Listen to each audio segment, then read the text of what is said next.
पहली बार योगी आदित्यनाथ इस वक्त कैराना में आ गए हैं और कैराना में उन परिवारों से मिलने के लिए आ रहे हैं जो परिवार पिछली सरकार में पलायन कर गए थे। और पहली तस्वीर आप देखिए, योगी आदित्यनाथ विजय मत्सल किला चौक बाजार, ये कैराना के किला चौक बाजार पीछे करो।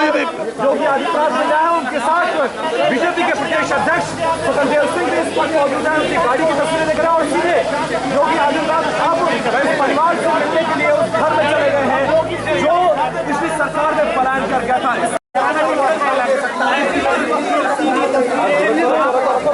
भैया साइड, हाँ जी भाई साहब, साइड करवा दो यार।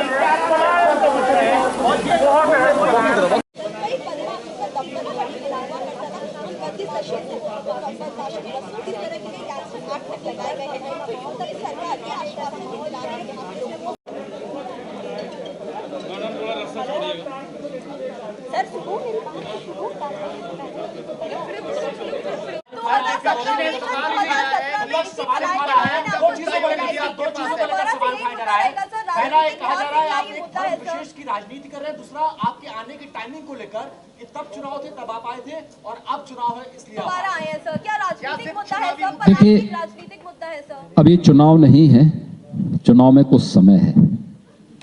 दूसरा, मैंने आपको पहले ही बता दिया था, यहां पर पुलिस चौकी के सुदृढ़ीकरण की मांग थी, वो हम पहले ही कर चुके हैं।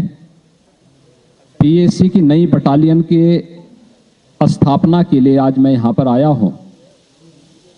मेरा यह दायित्व बनता है कि हर पीड़ित व्यक्ति से मैं मिलूं, और पीड़ित अगर हिंदू है तो उससे मिलना गुनाह नहीं है, और मैं इसीलिए उन पीड़ितों से मिलने के लिए आया हूं जिन्हें पिछली सरकार के समय में प्रताड़ित करके पेशेवर अपराधियों ने यहां से प्लान करने के लिए मजबूर कर दिया था। सरकार की वर्तमान में हमारी सरकार की जब 2017 में आने के बाद अपराध और अपराधियों के प्रति जीरो टॉलरेंस की नीति के 1990 के दशक के प्रारंभ में राजनीति के अपराधीकरण और पेशेवर अपराधियों के राजनीतिकरण का दुष्परिणाम कैराना और कांधला जैसे कस्बों ने झेला है। यहां पर हिंदू व्यापारी और अन्य हिंदुओं को व्यापक पैमाने पर प्रताड़ित करके यहां से प्लान करने के लिए मजबूर कर दिया गया था। देश के अंदर ये समाचार काफी सुर्खियों में भी था। इस बात के लिए आश्वस्त करता हूं कि वे बेझिझक यहां पर अपने पूर्वजों की भूमि पर रहें, यहां की विरासत को संरक्षण करना और साथ साथ यहां के व्यापारिक और औद्योगिक माहौल को और तीव्रता के साथ आगे बढ़ाने के लिए सरकार हर प्रकार का सहयोग करेगी। पिछली समाजवादी पार्टी सरकार के समय जिन परिवारों को क्षति पहुंचाई गई थी, उनके परिवार के सदस्यों की निर्मम हत्या हुई थी। मैंने जिला प्रशासन से इसकी पूरी रिपोर्ट मांगी है। उसमें से बहुत सारे दोषी कार्रवाई उनकी हो चुकी है। सरकार उनको कुछ कंपनसेशन भी देगी, मुआवजा भी देगी, जिससे वे लोग फिर से यहां पर अपने व्यवसाय को और अपने अन्य आर्थिक गतिविधियों को बढ़ा सकें और हर व्यक्ति शांतिपूर्ण तरीके से, सौहार्दपूर्ण तरीके से यहां पर रह सके। मैं इसीलिए आज खास तौर पर उन परिवारों से मिलने के लिए और उन्हीं के साथ में हमने दोपहर का भोजन भी लिया है। मेरे साथ प्रदेश अध्यक्ष जी भी, यहाँ के माननीय सांसद जी भी, हमारे विधायक भी, प्रदेश सरकार के मंत्री सुरेश राणा जी भी, ये सभी लोग, हमारे क्षेत्रीय अध्यक्ष भी, ये सभी लोग यहाँ मेरे साथ में इसी बात को लेकर के आए हैं।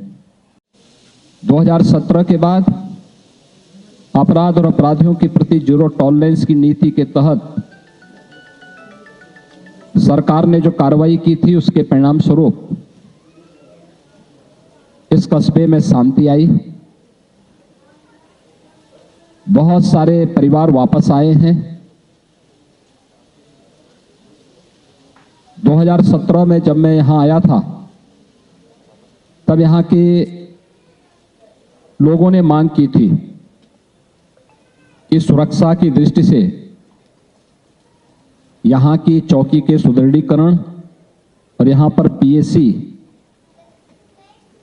की एक बटालियन की स्थापना हो।